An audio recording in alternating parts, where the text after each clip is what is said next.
The human eye is a miraculous instrument, perceptive, sensitive, forever tuned to the pulsating wavelengths of light. Yet the eye is hemmed in by horizons. It cannot see over a hillside or beyond the haze of distance. To extend the range of human eyesight, man developed marvelously sensitive instruments, binoculars.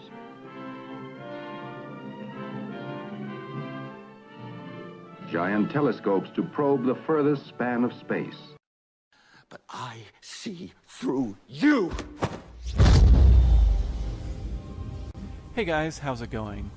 So I finally got around to making a video on the vestibular system, and I cannot emphasize enough how important the vestibular system is for us to be able to function at all. Basically, the vestibular system is our internal gyroscope, and it is responsible for the stabilization of our vision, spatial orientation, and balance. And it also plays a big part in the operation of other systems in our body. What's funny is that not only is the vestibular system essential to our existence, but it also cannot work without gravity. The sword cuts both ways, NASA, and gravity is our friend too.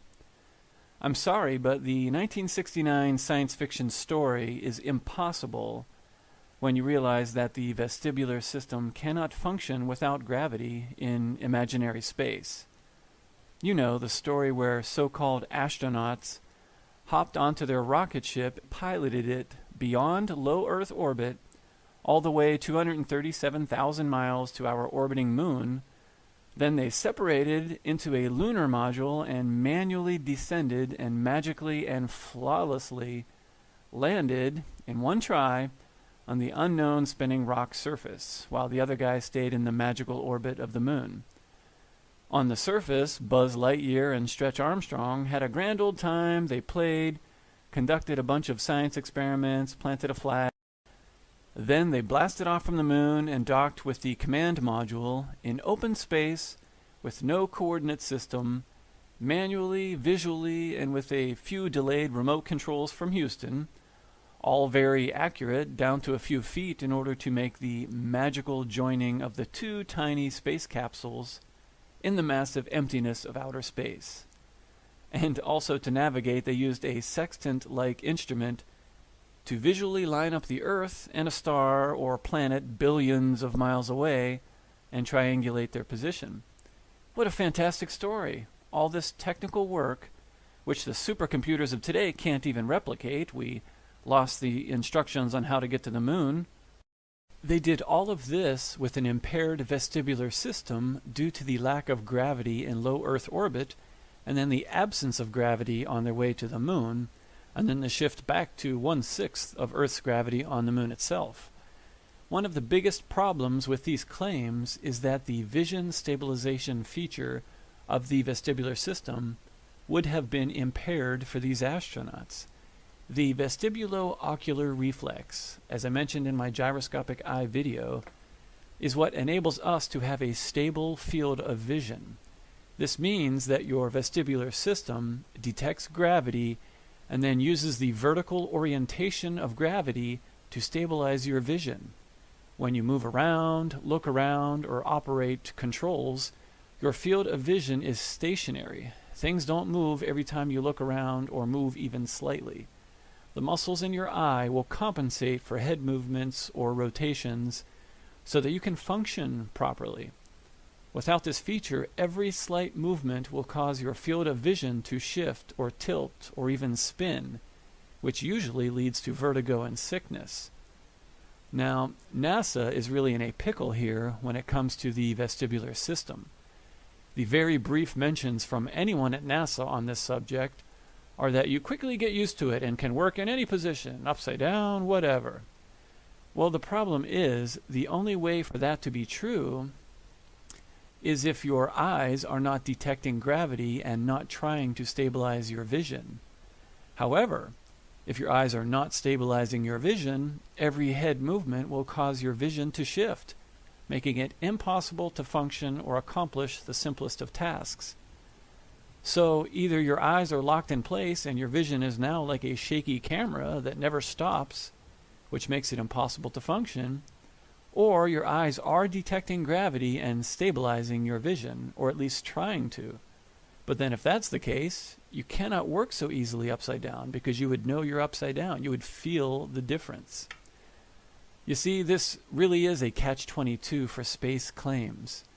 The moon landing story is particularly suspect because on the way to the moon, there would not have been any gravity at all, so there could not have been any vision stabilization at that point. And yet we're supposed to believe that with a shaky field of vision, which makes most people sick with vertigo to the point of not being able to move at all, the magical NASA astronauts manually piloted 2 spacecraft to a spinning rock and landed. Vision stabilization is dependent upon gravity. Otherwise, there is no reference plane for it to stabilize to. Either you have vision stabilization, which makes working upside down not so easy, or you don't, which makes functioning at all not so easy. So either way, I have never heard a good explanation from NASA about how astronauts can function in microgravity, or exactly how they deal with the vision stabilization feature, or lack thereof. And by the way, the NASA researcher speaking in this video is Joan Vernikos, and I actually like her work on gravity and how it is essential for life, sort of like radiation. She is one of the few people out there sounding the alarm on how bad sitting is for our health. She stresses how simply standing up every 20 minutes will do more for your health than exercise. Now, I don't know why she doesn't see some of the inconsistencies at NASA. I don't know if she knows that there's something wrong or if she is oblivious to it, but I never thought I'd live to say this when in the first, because there was such an emphasis on the vestibular system in NASA in the early days, and always has been. But the vestibular system is ending up being far more important than merely balance and coordination. I'm not underrating balance and coordination. I think you want it and you need it. But it is the clearinghouse for blood pressure regulation. It is a clearinghouse for a whole lot of activities, for muscle, for bone. Now there's research on bone being mediated through the vestibular system. So when the vestibular system goes silent, literally silent, you're in trouble.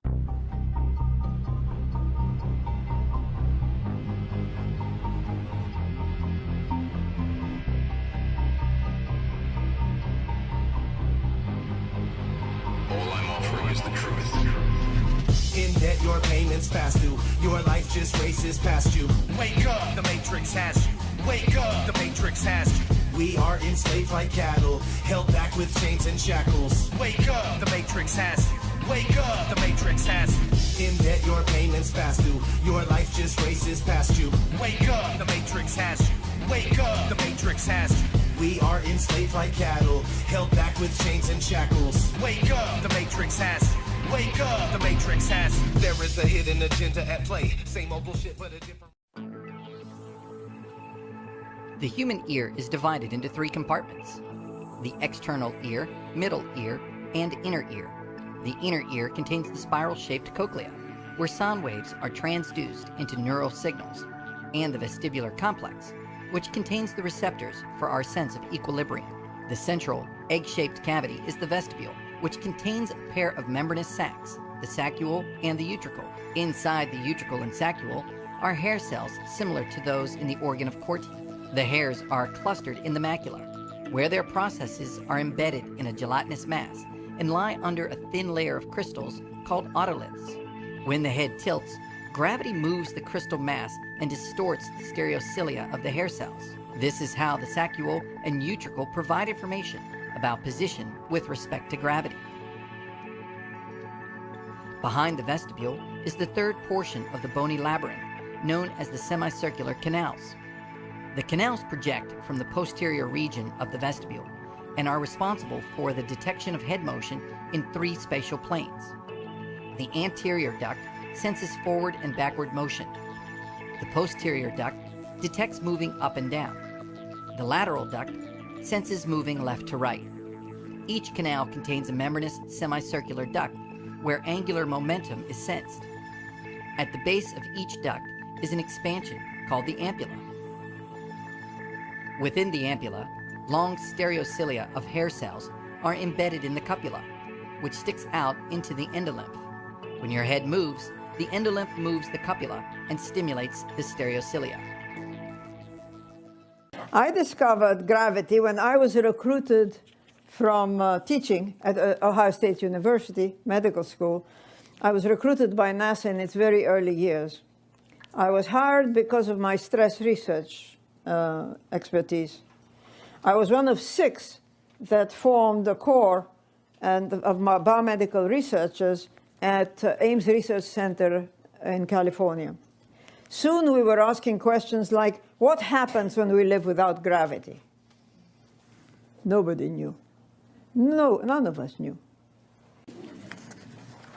As we live in planet Earth, our development, growth, and lifespan are influenced by 4 fundamental forces of nature: gravity, electromagnetism, including light, and strong and weak nuclear interactions. All these factors influence our life in this planet. Gravity and light, we now know, are crucial to health, as well as to behavior. From the moment we are born, from the relative weightlessness of our mother's womb, remember that, being in the womb is like being an astronaut in space. And harder still while wearing a spacesuit that has to be able to protect an astronaut from the vacuum of space. Without gravity, we do not develop properly. For instance, a child that is born with cerebral palsy that cannot move on its own, cannot sense this vertical direction of gravity properly, and therefore does not develop normally. It is gravity that gives us our sense of direction and acceleration. Without those, we have no sense of balance and coordination. Returning space travelers lose their balance and coordination. They basically are like a child. So just remind our viewers how hostile environment is space, because I know in a conversation that we had yesterday with astronomer Derek Pitts out of Philadelphia, he was talking about the effects of space radiation and how space is a very hostile environment for the human body. Oh, no question about it. I mean, they're flying in a vacuum in space. Their orbital velocity is 5 miles a second, which is hard to imagine. So think about it more in terms of 86 football fields a second. Extremely fast, space radiation, extremes of temperatures, and then, of course, the re-entry that they're going through to come home, where they're slowing down from 5 miles a second to this very jarring touchdown on the steppe of Kazakhstan. It's an amazing experience by all accounts. All right, we see someone else now being pulled from the Soyuz capsule. Can't quite see. That's Scott Kelly. That's Scott Kelly. U.S. astronaut pumping his fist in the air. Wow, with a smile, it looks like, on his face. There you saw giving the thumbs up there as he is being placed into that recliner that you mentioned. Yeah, he'll be placed there soon. Everyone to step back. Here comes, we step back. Step back and don't interfere. And we're seeing a big smile from Scott Kelly there. You can see just to his right, Steve Gilmore, Scott's prime flight surgeon for his year in space. No stranger to cold landings in Kazakhstan. This is his 4th mission, his 2nd landing in a Soyuz. 520 total days in space across his space flight career. 340 days in this historic year in space. Picture that is father and son, cosmonaut heritage that has spanned several decades of Russian space history. Everything as we were taught. And we just had a... I'm Bryce Salvador, retired captain, defenseman from the NHL. I played 7 years with St. Louis Blues and 7 years with the New Jersey Devils. Hockey's been just an integral part of my life, and when that was taken away from me because of a vestibular issue, it was really tough to deal with. It just changed my personality. I couldn't go out and do stuff, couldn't even get in a car, couldn't drive. My kids were still young. At the point, they hadn't really at an age they could understand or remember me playing, and so I wanted them to remember me as a player playing instead of just a picture on the wall.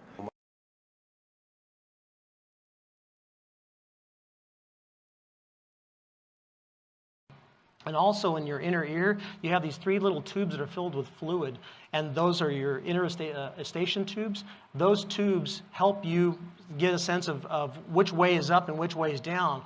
Well, the second you get into space, none of that works. Because if you're here in space, you can work on the floor, you can work on the ceiling, you can work on the walls, you can work right side up, upside down. And it's very, very disorienting. So when you first get into space, one of the first things you have to do is really kind of come to appreciate that, okay, I'm in space now and I can really work in all 3 dimensions. I'm not limited to just working in one plane.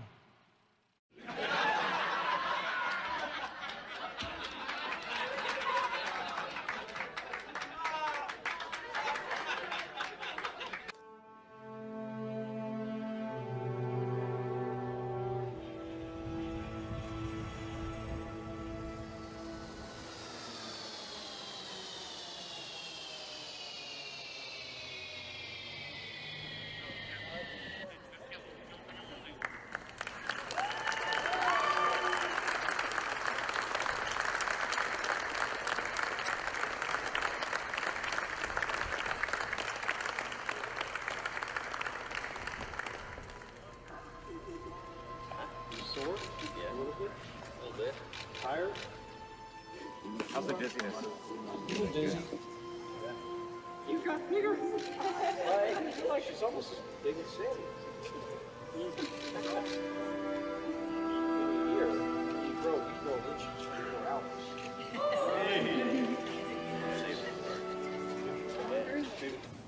Returning space travelers lose their balance and coordination. They basically are like a child. Oh, over a year. Yeah? What's in that box? That's a gift from your brother. Wow.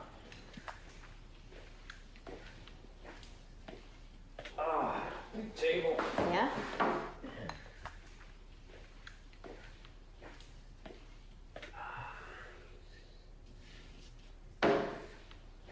This is crazy. Crazy, crazy.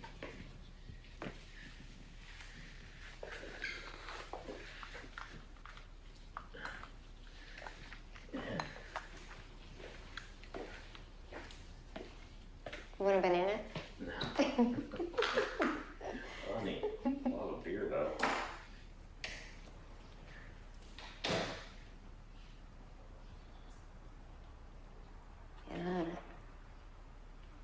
All right. First time in the water.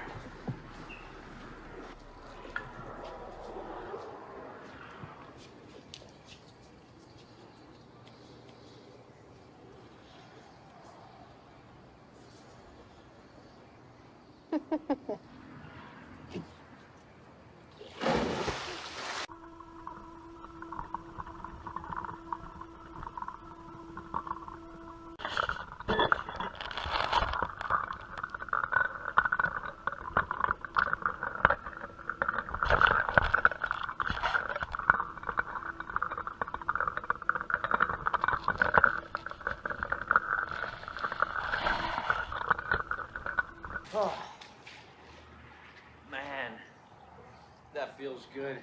Welcome home. Back to Earth.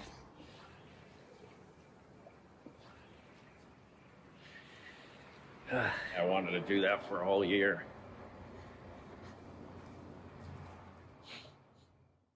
If you have one bucket that holds 2 gallons and another bucket that holds 5 gallons, how many buckets do you have? 2? Thank you.